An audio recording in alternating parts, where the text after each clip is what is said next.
Party संपेपर्यंत आदित्य आयराच्या सोबतच राहिला. एक क्षणही तिला एकटी सोडलं नाही. सगळे पाहुणे घरी निघून गेले. रात्री 12 वाजता आदित्य रूममध्ये बसून त्या कॉलवाल्याच्या गोष्टी आठवत होता. आयरा त्याच्यासमोर जेवणाची प्लेट घेऊन आली आणि समोर बसली. आयरा घास तोडत म्हणते, चला तोंड उघडा. आता हे नका म्हणू की मला भूक नाहीये. आदित्य हलकंसं असं तोंड उघडतो. आयरा त्याला आपल्या हाताने जेवण भरवू लागते. खाऊ घालत असताना ती पार्टीमधली मजा, तिला मिळालेला आनंद आदित्यशी शेअर करत होती. ती अगदी निरागसपणे सगळं सांगत होती. हे पाहून आदित्यला तिच्यावर खूपच प्रेम येत होतं. पण अचानक त्याला परत तो कॉल आठवतो. तो घाबरतो. त्याने आयराच्या हातून प्लेट घेतली, बाजूला ठेवली आणि तिला घट्ट मिठी मारली. आदित्यच्या अचानक मिठी मारण्यामुळे आयरा थोडीशी चकित झाली. पण दुसऱ्या क्षणी तिने हे विचार करून स्वतःला सावरलं की कदाचित आदित्यला तिच्यावर खूप प्रेम आल्यामुळे तो असं करत असेल.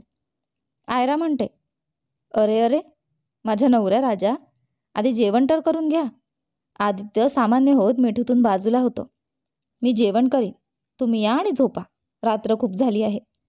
आयरा म्हणते, नाही, तुम्हाला मी स्वतःच्या हाताने खाऊ घालत आहे. नीट शांतपणे खा. सगळं ठीक आहे ना? आदित्य म्हणतो, तुम्ही असं का विचारत आहात? आयरा त्याला घास भरवत म्हणते, बस असंच विचारलं. आदित्य म्हणतो, अच्छा जी. कमरेला गुदगुल्या करत म्हणतो, असं काही नाहीये. आयरा हसत म्हणते, आदित्यजी, गुदगुल्या होत आहेत, प्लीज असं नका करू.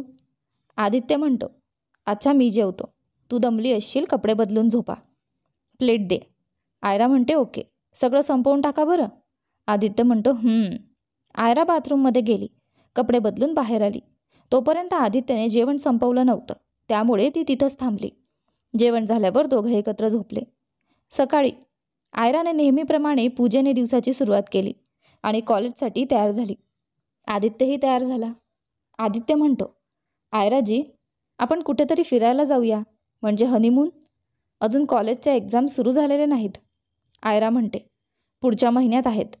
आदित्य म्हणतो, पुढच्या महिन्यात म्हणजे आपण परत येऊ शकतो. आयरा म्हणते, पण माझं शेवटचं वर्ष आहे, परीक्षा झाल्यावर जाऊया, त्यानंतर मी फ्री आहे. तुम्हाला जे हवंय ते करा. आदित्य म्हणतो, ओके. अच्छा, चला उशीर होतोय कॉलेजसाठी, आपण दोघं एकाच गाडीने जाऊ. दोघं कारमध्ये बसले. आदित्य तो कॉल आल्यानंतर थोडा अस्वस्थ झाला होता. त्याला आयराची काळजी वाटत होती.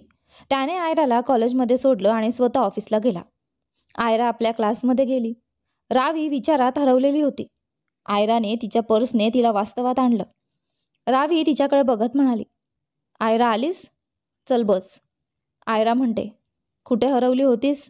अंबरच्या विचारात? रावी म्हणते, तू खूपच खोरकर झाली आहेस. माझ्याविषयी तुझ्या डोक्यात एवढं काही चालू होतं आणि मला काहीच माहिती नाही. आयरा म्हणते, हो, कारण मी लक्ष देत होते.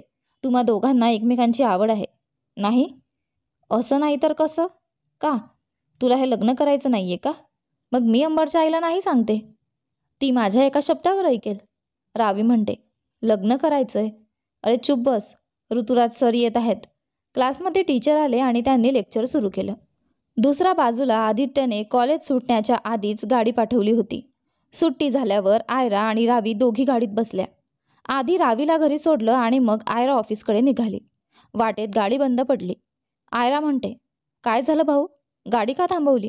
ड्रायव्हर म्हणतो, मॅडम टायर पंक्चर झाला आहे, पण घाबरू नका, मी लगेच बदलतो. गाडीत स्पेअर टायर आहे. आयरा गाडीतून बाहेर आली. तेवढ्यात सूरज तिथे आला. त्याने आयराला पाहून गाडी थांबवली. सूरज म्हणतो, आयराजी, आपण इथे? गाडी खराब झाली वाटतं.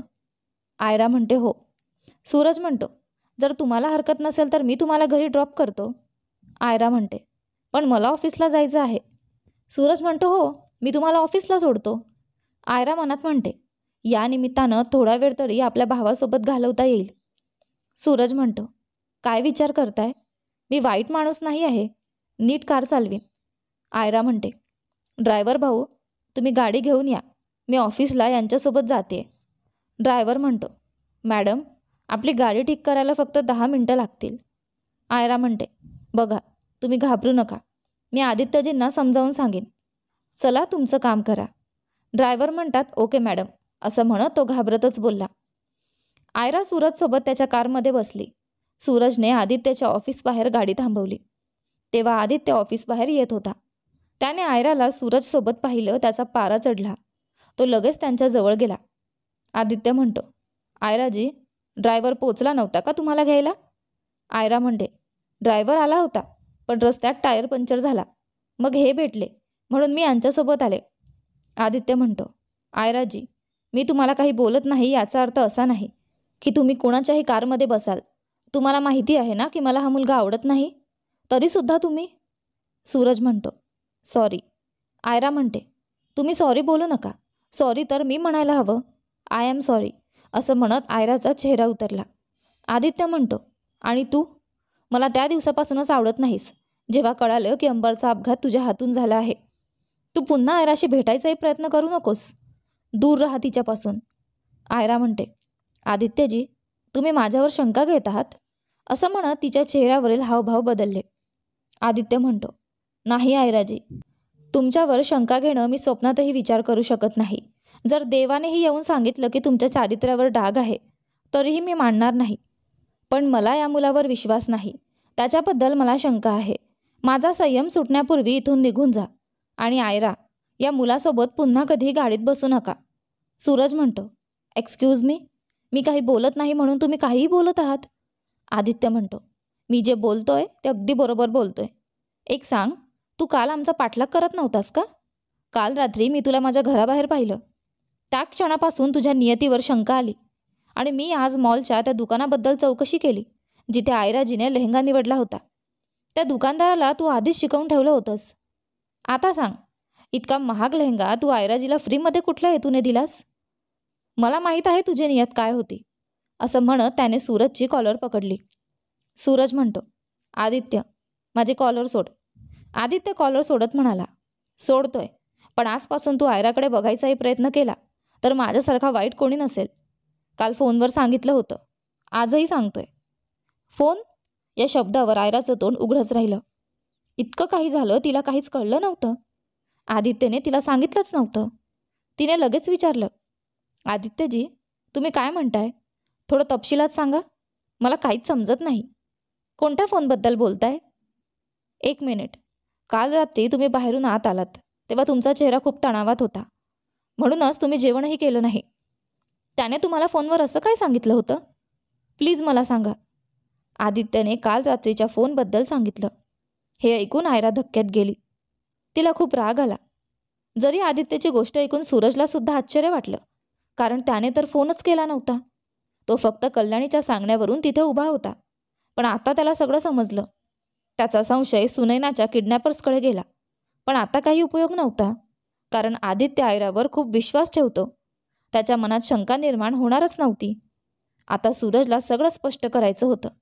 तो बोलायला तोंड उघडणार होता. तेवढ्यात त्याला सुनैनाची आठवण आली, म्हणून तो शांत राहिला. पण आयराला खूप राग आला. ती थांबली नाही.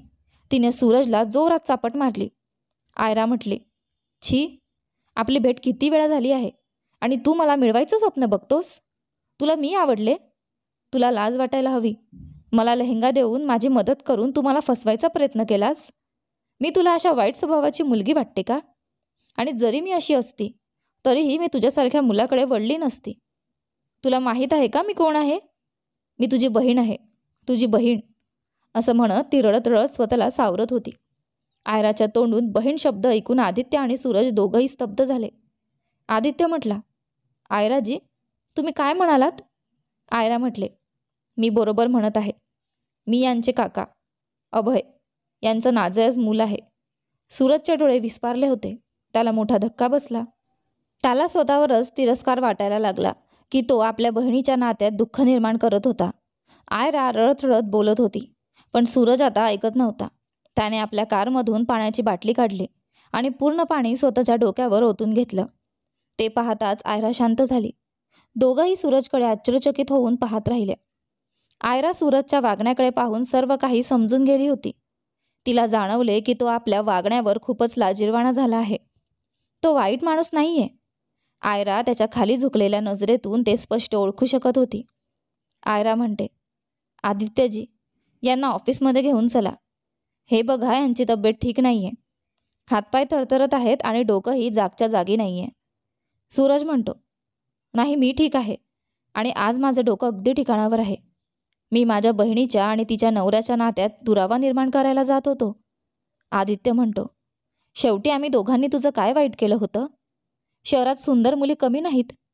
सूरज कान झाकत म्हणतो, प्लीज आदित्य, काही बोलू नकोस. मला अजून लाजिरवाणं करू नकोस. मला आयरामध्ये कोणतीही आवड नव्हती. हे सगळं मी माझ्या गर्लफ्रेंडला वाचवण्यासाठी करत होतो. आयरा म्हणते, गर्लफ्रेंडला वाचवण्यासाठी? आदित्य म्हणतो, कोण आहे तुझी गर्लफ्रेंड? चल आज जाऊन सगळं नीट सांग. तिघही ऑफिसच्या आत गेले. आदित्यच्या कॅबिनमध्ये पोहोचल्यावर आयराने पुन्हा विचारलं. आयरा म्हटली, आता सांग, कोण होते ते लोक आणि आपल्याला वेगळं करण्याचं कारण काय होतं? सूरज थोडा शांत होत म्हणतो, मला माहीत नाही ते लोक कोण होते, पण त्यांनी आयराचा फोटो दाखवला आणि सांगितलं की आदित्यसमोर अशा प्रकारे वागायचं की वाटावं की आमचं अफेअर आहे. आयरा म्हणते, कोण होते ते लोक?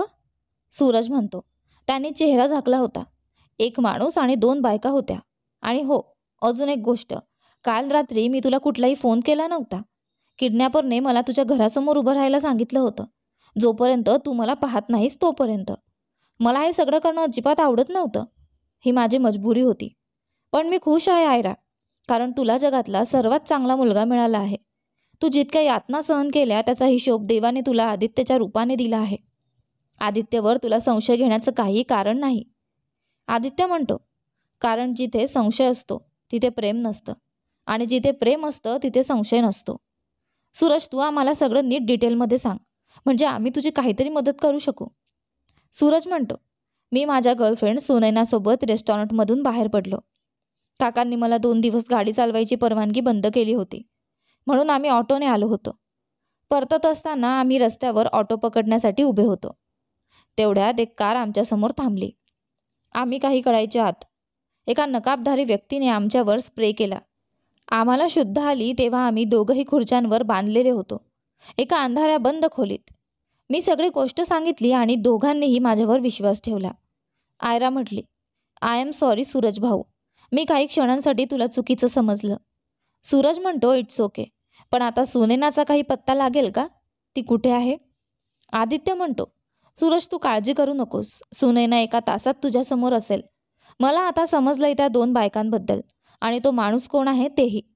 फोन लावत तो म्हणतो, हॅलो पंकज, मी 3 नंबर देतोय, शोधून सांग हे सध्या कुठे आहेत. पंकज म्हणतो, ठीक आहे सर, मला 5 मिनटं द्या. आदित्य म्हणतो, ओके, फास्ट. कॅन्ज संगणक स्क्रीनकडे पाहत, हो सर, लोकेशन मिळाली आहे. हे 3ही नंबर सध्या मुंबईत आहेत. त्याने एक कन्फर्म ॲड्रेस दिला. आदित्य म्हणतो, थँक्यू पंकज, फोन ठेवतो. आयरा म्हणते, आदित्यजी मला तरी सांगा ना. आदित्य म्हणतो, आयराजी तुम्ही सूरजसोबत कॉफी घ्या, मी त्याची गर्लफ्रेंडला घेऊन येतो. टिशा म्हणते, कल्याणी आंटी, माझा डावा डोळा फार फळफळतोय. नक्की काहीतरी वाईट होणार आहे. आपण एक मुलगी किडनॅप करून ठेवली आहे. तिच्या बॉयफ्रेंडला सगळं समजलं आहे. मला घरी जायचं आहे, मला तुमच्या भाच्याशी लग्न करायचं नाही. अंगद म्हणतो, पूर आला की सगळ्यात आधी तुझ्यासारखे उंदीरच बिल सोडून पडतात. टिशा म्हणते, आता तुम्ही काहीही समजा, मला काही नकोय, फक्त मला घरी जायचंय. तुम्हीच लुटा तुमच्या भाच्याला. आदित्य म्हणतो, जब जागा तभी सवेरा. दरवाजातून आवाज आला. तिघही वळून पाहतात. आदित्यला पाहताच त्यांच्या पायाखालची जमीन सरकली. तोंड उघडेच राहिले. आदित्य खिशात हात घालून ॲटिट्यूडने आत आला. टिशा घाबरत म्हणते, आदित्य तू? मी काहीच केलं नाही, मला माफ करा, मला घरी जायचं आहे. सगळं तुमच्या आत्या करत आहेत. आदित्य म्हणतो, सगळ्या गोष्टी नंतर, आधी मला सांग सुनैना कुठे आहे. टिशा कपकपत्या आवाजात म्हणते, ती वरच्या खोलीत आहे. आदित्य म्हणतो, जा तिला घेऊन ये. टिशा लगेच वर जाऊन सुनैनाला घेऊन आली. सुनैना 22 वर्षांची सुंदर मुलगी होती. गोरा रंग, ब्राऊन डोळे, काळा पंजाबी सूट घातलेला. चेहऱ्यावर भीती स्पष्ट दिसत होती, पण आदित्य तिच्याशी खूप सौम्यपणे वागला. आदित्य म्हणतो, मिस सुनैना वर्मा, आपण ठीक आहात का? सुनैना म्हणते, हो. आदित्य म्हणतो, तर आता आत्या सांगा, मी तुमचं काय करू? एकदा तर मी तुम्हाला माफ केलं होतं. होय, मला सुद्धा तुमचं खरं रूप कळालं होतं. आयराजीचं अपहरण घडवून आणणं यामागे तुमचाच हात होता. पण त्यांनी माझ्या सांगण्यावरून तुम्हाला माफ केलं. त्यांना वाटलं की तुम्ही जेलमध्ये जाऊ नये म्हणून मी सुद्धा काही केलं नाही. पण आज मी तुम्हाला एक शेवटची संधी देतो. मी तुम्हा लोकांना आईवडिलांसारखं मानलं, पण तुम्हाला फक्त माझ्या पैशांशी प्रेम होतं. तुम्ही आयराजींचा जीव घेण्याचा प्रयत्न केला. तुम्हाला पैसे हवे होते तर मला सांगितलं असतं. प्रॉपर्टी हवी होती ती पण दिली असती. पण आता पुरे झालं. आजपासून तुमचं आणि माझं कोणतंही नातं उरलेलं नाही. जर तुम्ही तिघंही पुन्हा मुंबईत दिसलात तर माझ्या इतका वाईट कोणीच नसेल. मी तिघांच्याही तिकिटांचं आयोजन केलंय. चला सुनैना. कल्याणी म्हणते, तू कोण आहेस आम्हाला मुंबई सोडायला लावणारा? आम्ही जेव्हा हवं तेव्हा इथे येऊ. हे माझं घर आहे. आदित्य म्हणतो, वा, माझ्या पैशांनी छान घर घेतलं आहे. ठीक आहे, तुम्हाला जे करायचं ते करा, पण आयराजीपासून आणि माझ्यापासून दूर राहा. चला सुनैना. आणि टिशा, तुझं तिकीट घे, घरी जा. आदित्य दरवाजातून निघाला. सुनैनाला आपल्या गाडीत बसवलं. तो स्वतः ड्रायव्हरच्या शेजारी बसला होता आणि सुनैना मागच्या सीटवर शांत बसली होती. आदित्य म्हणतो, सुनैनाजी, घाबरू नका. तुम्ही आता सुरक्षित आहात. माफ करा, माझ्या लालची आत्यामुळे तुम्हाला हा सगळा त्रास सहन करावा लागला. सुनैना म्हणते, नाही, कृपया सॉरी बोलू नका. खरं तर सूरजने माझ्याबद्दल तुम्हाला सांगितलं. आणि तुम्हाला कसं कळलं की मी इथे आहे? कारण सूरजलाही माहीत नव्हतं, कारण त्याला डोळ्यांवर पट्टी बांधून नेलं होतं. आदित्य म्हणतो, माझा अंदाज बरोबर निघाला. असो, आता फक्त याचा आनंद करा की तुम्ही सुरक्षित आहात. तो पुढं पाहायला लागला. सुनैनाने यावर काहीच उत्तर दिलं नाही. थोड्या वेळात आदित्य सुनैनाला ऑफिसमध्ये घेऊन गेला. आयरा म्हणते, आदित्यजी, तुम्ही आलात. सूरज म्हणतो, सुनैना. तो धावतच तिच्या जवळ गेला आणि तिला मिठी मारली. आदित्य आयराच्या जवळ येऊन त्यांचं एकमेकांना मिठी मारलेलं पाहून खोकतो. त्याने आणि आयराने आपली उपस्थिती दाखवली. ते दोघं लगेच वेगळे झाले. आदित्य म्हणतो, इतकी बेशर्मी तर मी सुद्धा करत नाही. लाज बाळगा. आम्ही दोघं इथे आहोत. सूरज म्हणतो, सॉरी, राहवलं नाही. आयरा म्हणते, इट्स ओके, हे तर मजाक करत आहेत. आदित्य म्हणतो, हं. सूरज, तुला तुझी गर्लफ्रेंड परत मिळाली. तिला तिच्या घरी सोडून ये. सूरज म्हणतो, ती हॉस्टेलमध्ये राहते. हॉस्टेलच्या वॉर्डनला समजवावं लागेल, पण मी ते करतो. पण हे सांगा, सुनैना कोणत्या शत्रूच्या तावडीत होती?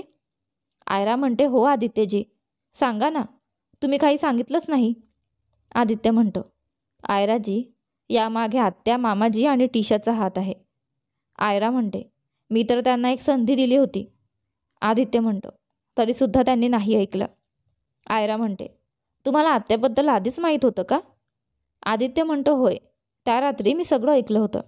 एक संधी तुम्ही दिली होती, दुसरी मी दिली. आता त्यांचा आपल्याशी काहीही संबंध नाही. मी त्यांच्याशी सगळे नाते तोडले आणि जर त्यांनी अजूनही त्यांच्या वागणुकीत बदल केला नाही तर त्यांना जेलची हवा खावी लागेल. आता ते सगळं विसरूया. सूरज म्हणतो, तू सुनैनाला घेऊन जा. सूरज म्हणतो, नेईलच, पण यांना आयराशी ओळख तरी करून देऊ. सुनैना म्हणते, ही माझी बहीण आयरा आहे. सुनैना, तुझी बहीण? सूरज म्हणतो, अभय काकांची मुलगी आहे. मी तुला माझ्या अभय काकांबद्दल सांगितलं होतं ना? आदित्य म्हणतो, सूरज प्लीज, तुला आता हे कळलंय की आयरा तुझी बहीण आहे, पण मी नाही इच्छित की तुझ्या काकांना ही गोष्ट समजावी. आणि हीच आयराजींची पण इच्छा आहे. प्लीज त्यांना काही सांगू नकोस. सूरज म्हणतो, पण आदित्य, का? आयरा म्हणते, कारण मी त्यांच्यावर रागावले आहे. मला त्यांच्याशी काहीच संबंध ठेवायचा नाही. आता तुम्ही दोघं घरी जा. असं म्हणत आयरा बाथरूममध्ये गेली आणि दरवाजा बंद केला. ती आरशासमोर उभी राहिली. सूरज अजूनही तिथंच उभा होता. आदित्यने पुन्हा सांगितलं, सूरज, प्लीज घरी जा. जेव्हा आयराजी स्वतःच नाही इच्छित तर प्लीज हे सत्य दोघांनी आपल्या मनातच ठेवा. सुनैना म्हणते, ठीक आहे, आम्ही कोणालाही काही सांगणार नाही. आदित्य म्हणतो, थँक्यू. सूरज म्हणतो, ठीक आहे आयरा, आम्ही जातो. जसं तुला हवं आहे तसंच होईल. पण एक गोष्ट सांगतो, मान्य आहे की काकांनी तुझ्याशी चुकीचं वागलं. तुझ्या आईला धोका दिला, तुम्हाला स्वीकारलं नाही. पण त्यांना त्यांच्या चुका समजल्या आहेत. ते स्वतःला दोष देतात. मी सगळं जाणत नाही, पण इतकं मात्र ठाऊक आहे की त्यांनी खूप पश्चाताप केला आहे. इतका की त्यांनी कधी आपल्या मुलाबाळांबद्दल विचारही केला नाही. कारण त्यांचं खरं प्रेम तुझ्या आईवर होतं. त्यांनी केवळ आजोबांमुळे तुझ्या आईला नाकारलं. आजोबांना हवं होतं की माझ्या काकांनी त्यांच्या मित्राच्या मुलीशी लग्न करावं. आयरा, मी फक्त इतकंच म्हणतो की त्यांना माफ कर. आदित्य म्हणतो, सूरज, तिला जबरदस्ती करू नकोस. प्रत्येक व्यक्तीला आपली लढाई स्वतः लढावी लागते. जर त्यांचं प्रेम खरं होतं तर त्यांनी लढावं लागलं असतं. असं सोडून देऊ नये. आयरा म्हणते, मला काही ऐकायचं नाही. प्लीज तुम्ही निघा इथून. सूरज म्हणतो, जातोय आयरा, मला माफ कर. जर माझ्या शब्दांनी तुला दुखावलं असेल तर मी खरोखरच क्षमस्व. मी पण किती वेडा आहे ना. इतक्या वर्षांनंतर माझी बहीण मला मिळाली आणि मी तिला दुःख देत आहे. बरं ऐक, माझ्यावर नाराज नाहीस ना? मी जेव्हा तुला बोलावेल तू येशील ना, माझ्यासाठी आणि सुनैनासाठी? आयरा म्हणते, हां. आतूनच उत्तर दिलं. सूरज म्हणतो, मग ये बाहेर, आपल्या भावाला हसून निरोप तरी दे. आयरा चेहरा धुवून बाथरूममधून बाहेर आली. चेहऱ्यावर बनावटी हास्य होतं. तिने सुनैनाला मिठी मारली आणि दोघांनाही निरोप दिला. दोघं ऑफिसमधून बाहेर गेले. आता कॅबिनमध्ये फक्त आयरा आणि आदित्य उरले होते. आयरा उदास चेहरा घेऊन उभी होती, जी पाहून आदित्यला वाईट वाटत होतं. सगळं सामान्य करायला आदित्यने बोलायला सुरुवात केली, पण त्याआधी त्याने टेबलवर ठेवलेली घंटी वाजवली. थोड्याच वेळात पिऊन आत आला. पिऊन म्हणतो, येस सर. आदित्य म्हणतो, ऐका, 2 कॉफी कॅबिनमध्ये आण. आयराला समजलं की आदित्य तिला नॉर्मल करायचा प्रयत्न करत आहे. तिलाही जाणवलं की ती आदित्यसमोर खूप निराश वाटते आहे आणि त्यामुळे त्याला दुःख होत आहे. म्हणून ती स्वतःहून नॉर्मल झाली. आदित्यच्या ऑर्डरवर तिने लगेचच उत्तर दिलं. आयरा म्हटली, मला कॉफी नको, मला भूक लागली आहे. ती तोंड बनवून बोलली, ज्यामुळे ती खूप क्यूट दिसत होती. आदित्यच्या चेहऱ्यावर हसू उमटलं. आदित्य म्हणतो, सो क्यूट. हा चेहरा पाहायला मी किती वेळापासून आतुर होतो. आदित्य पिऊनकडे पाहून म्हणाला, ऐक, तू जा. पिऊन म्हणतो, हो सर, असं म्हणत बाहेर गेला. आदित्य म्हणतो, आयराजी, काय खाणार सांगा, तेच ऑर्डर करतो. आयरा म्हणते, पिझ्झा खायचा आहे, एक्स्ट्रा चीजसह. आदित्य म्हणतो, पिझ्झा खायचा आहे? मग इकडे या. आयरा जवळ आली. आदित्यने तिचा हात पकडला आणि जवळ ओढून घेतलं. तिला आपल्या मांडीवर बसवलं. आपला मोबाईल तिच्या हातात दिला आणि खांद्यावर किस करत म्हणाला, तुम्ही स्वतःच पिझ्झा ऑर्डर करा तुमच्या आवडीनुसार आणि माझ्यासाठीही. मला पण खूप जोराची भूक लागली आहे. आयरा म्हणते, ओके, पण सोडा ना, हे ऑफिस आहे. आदित्य म्हणतो, हो, पण हे माझं कॅबिन आहे. माझ्या परवानगीशिवाय इथे कोणीही येऊ शकत नाही आणि आपण जिथे बसलोय तिथून बाहेर काही दिसत नाही. म्हणून जेपर्यंत दारावर नॉक होत नाही पिझ्झावाल्याचा, तोपर्यंत तुम्ही माझ्या मिठीत अशीच कैद राहा. आयरा त्याच्या गालावर किस करत म्हणते, आदित्यजी, मी तर तुमचीच आहे. प्रेम आहे ते प्रेमासारखं करा. प्रेमात आळशीपणा नको. चला, सोडा आता, काम करा. असं म्हणत ती उठण्यासाठी वळली. आदित्यने तिच्या कमरेला घट्ट धरून घेतलं. आदित्य म्हणतो, शांतपणे बसून राहा. आयरा म्हणते, अरे, प्रेम काय केलं? तुम्ही तर माझ्यावर हुकूमतच केली. आदित्य म्हणतो, अरे बाबा, हुकूमत नाही करत, फक्त तुम्हाला सोडायचं मन नाही होत. यानंतर पुढे काय झाले ते पहा आपल्या कथेच्या पुढच्या भागामध्ये. तोपर्यंत तुम्हाला आजचा भाग कसा वाटला कमेंट करून नक्की सांगा. धन्यवाद.